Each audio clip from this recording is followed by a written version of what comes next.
brushes. What? And rakes and combs. Oh my. And everything. Oh my. Alright. Okay, you ready? Seriously. Okay. Hey there, I'm Melanie. I'm Aaron. He's my husband.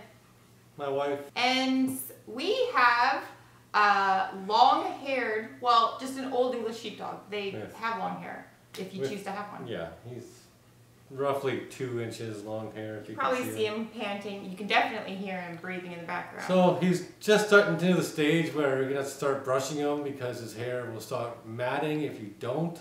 Yep. And so we're coming up on his typical bath time of the month. Cut. We're here to talk about brushes.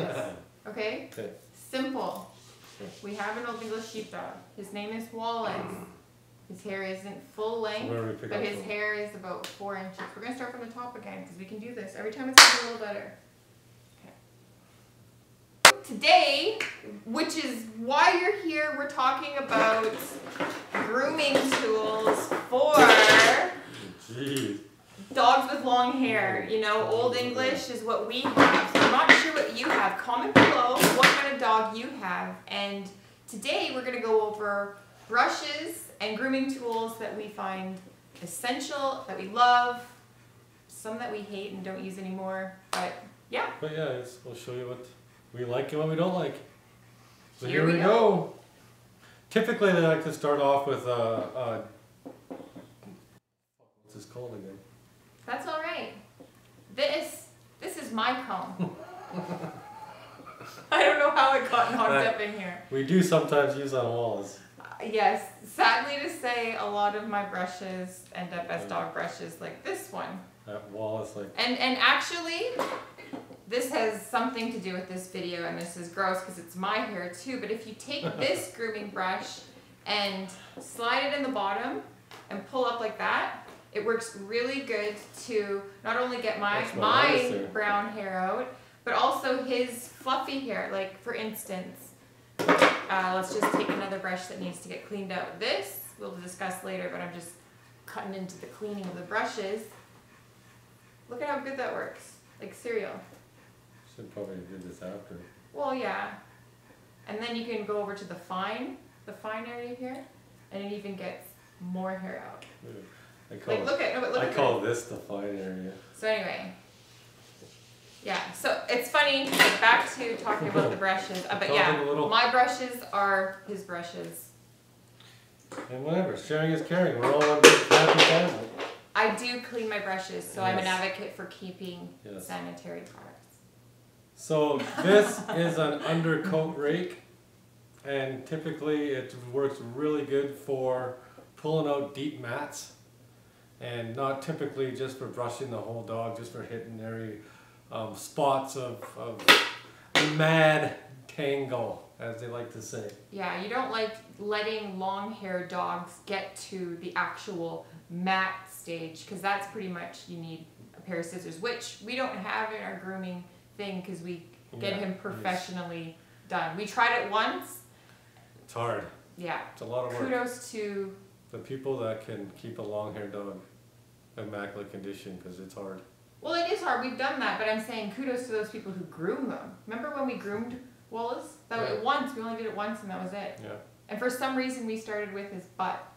If you're gonna try grooming your dog, start with the head, because at least then you're all excited.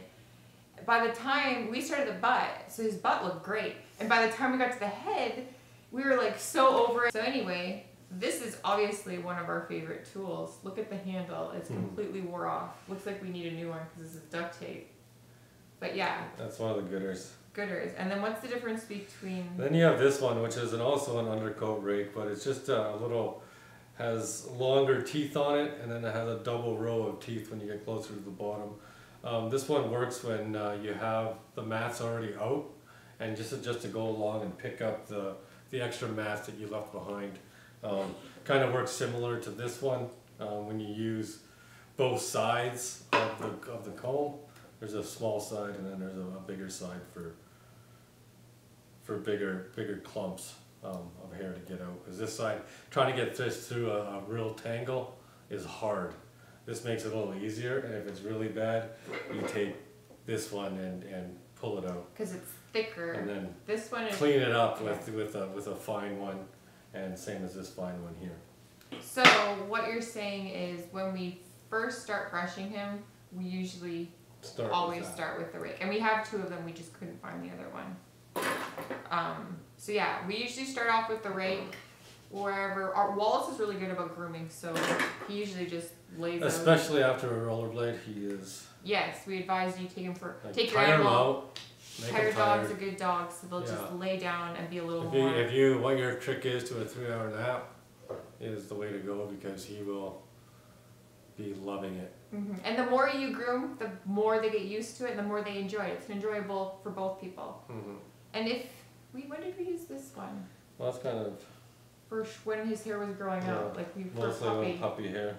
Puppy. If your dog's hair isn't, I'd say longer than 3 inches, this one works really good. It kind of massages. Our cat loves this one actually. This is what we use this one for nowadays. I'm not sure what you call it. It just has a whole bunch of little wire things. It's really. We used to use it when they were a puppy. Now it's our cat's brush. And then this one that Melanie has half cleaned out. I'm just gonna clean this out here. Well, the funny thing about this one is it works really good once their hair is fully brushed, like once you've gone through with the rake all together. And then it's easy to upkeep with, what is this, boar's hair? It's like a boar's hair brush. Boar's hair. So it just makes their hair so fluffy and soft. It picks up a lot of the loose hair as well. These are, if you literally just go right over top of them, just brush it down, it'll pick up a lot of the loose hair that came out from detangling the mats. And keeping it real, they both started out as my brush. Well, actually, I still use this one too. Just keeping it real here, folks. Where's our detangler spray? Well, we've yet to really try that. We just bought some detangling spray, so maybe we'll let you know how that works. So anyway, what about this brush? Do you like it? We don't use it anymore. This brush is kind of fit for the pit. It is. Like, it's a cheaper brush. I personally like the boar hair. This is plastic. Yeah. It wasn't as good. We used it when he was a puppy. Yeah. And this, just all the... This could have been from Farley. It could have been from our first dog, actually. All the little plastic things fell off, and now it's just really rough. Like, we don't use it. It's just scratchy. So, wouldn't advise buying something like this. Yeah. It turned out to be more of a chew toy than anything. Kind of a distraction while we were brushing. So that's pretty much our brushes and combs and rakes and whatnot. And we do have the nail clippers that do. That I'm in charge of the nail clipping. Yeah. I am. For some reason, when I hear the click of the toenail, and I turn green. And I Not green, completely white and faint. He looks like he's gonna faint. I gotta leave the room. So actually, Wallace doesn't mind getting his nails clipped, but he really enjoys when you turn the, oh come on, now it's dead. But anyway, there's a little grinder here, and you turn it on. It was working like literally a second ago, and you just put his little, what is it called? His toenail. Toenail? It's not a toe. A paw. A claw? Is it a claw? His claw, yeah. And you just, and it sands it, and he loves it. Like, he just loves it. So either your dog loves it or not. He didn't at the beginning. You just gotta slowly get him used to it, but now he loves it. Yeah. Sorry, I don't know why it's not working. The battery's probably finally dead. I don't think I've ever changed it. It worked like 2 seconds ago. So I clip the nails. I don't. But you do in between the pads. Yes, so which is a whole nother video. But the tool we use is that. This is just a typical hair. We did not go out and buy the expensive dog grooming one. This works just fine for his paws. I think it was in the men's. Yeah, I think it's a men's grooming thing. There's a bunch of different heads. The only one we use is a small shaving part of it. There's different guards that go on. When I use it, when you're not here, I put the guard on. Aaron doesn't. But if you can really get into in between his toes, so really, this does not cut at all, and you can really get in there deep to get that hair out of there. Because we find if we don't go in and groom it, it mats severely, like Yeah. horribly. You can tell when it starts hurting him because he starts lifting his paws up. Yeah, you don't want to let it go that bad. I mean, his paws right now are pretty bad, so we'll probably do a little video on how to use this thing. Yeah, or a similar tool. There's lots of options out there. This is just what we have. This is what we use, yep. And then I don't mind doing the ears. So what you use is cornstarch or like a baby powder, and you just put it a little bit in a bowl. And then what you do is you open his ear, put this powder in there, and then you just pull out the things. And maybe I'll do a quick video like on that. plucking hair out of.